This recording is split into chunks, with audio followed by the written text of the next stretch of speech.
2026 বিশ্বকাপকে সামনে রেখে আবারও আলোচনায় উঠে এসেছে আঙ্গেল দি মারিয়ার নাম। সামাজিক যোগাযোগ মাধ্যমে জোর গুঞ্জন ছড়িয়ে পড়েছে যে অবসর ভেঙে নাকি আবারও আর্জেন্টিনা জাতীয় দলে ফিরতে পারেন এই অভিজ্ঞ উইঙ্গার। এমনকি অনেক ভক্ত দাবি করছেন বিশ্বকাপের চূড়ান্ত স্কোয়াডে তাকে রাখতে আগ্রহী কোচ লিওনেল স্কালোনিও। তবে বাস্তবতা বলছে সম্পূর্ণ ভিন্ন কথা। ফিফার নিয়ম এবং দি মারিয়ার নিজের অবস্থান দুটোই এই গুঞ্জনের বিপক্ষে।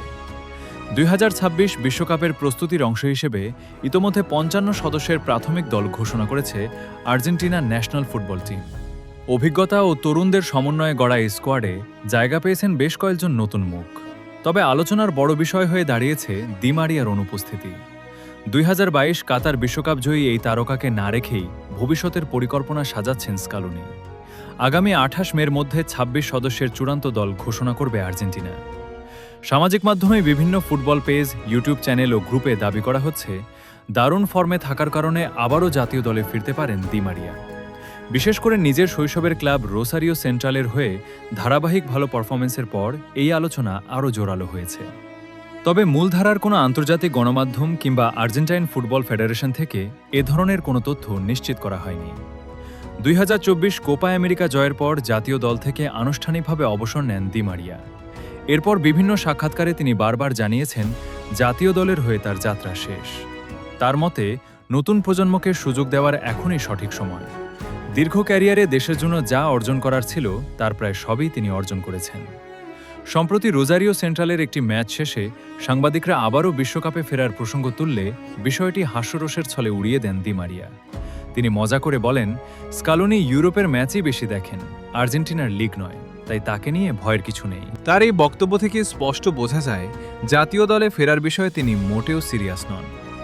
সবচেয়ে বড় বিষয় হল ফিফার নিয়ম অনুযায়ী দি মারিয়ার বিশ্বকাপ দলে ফেরা এখন কার্যত অসম্ভব।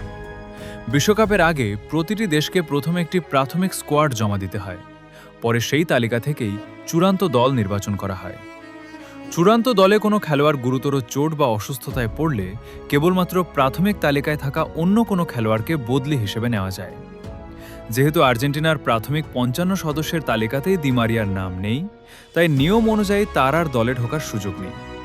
তবুও সমর্থকদের আবেগের জায়গাটা আলাদা, কারণ আর্জেন্টিনার সাম্প্রতিক সাফল্যের ইতিহাসে দি মারিয়ার অবদান অনস্বীকার্য।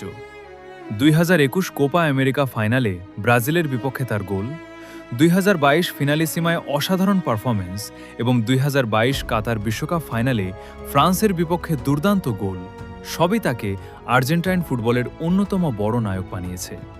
শুধু তাই নয়, 2008 বেজিং অলিম্পিকে আর্জেন্টিনার হয়ে সোনাজয়ী গোলটিও এসেছিল তার পা থেকেই। এ কারণেই অনেক সমর্থক এখনও বিশ্বাস করতে চান শেষবারের মতো হলেও বিশ্বকাপে দেখা যেতে পারে এই তারকাকে। কিন্তু বাস্তবতা হল দি মারিয়া এখন আর্জেন্টিনার ফুটবল ইতিহাসের গর্বিত এক অধ্যায়, বর্তমান পরিকল্পনার অংশ নন।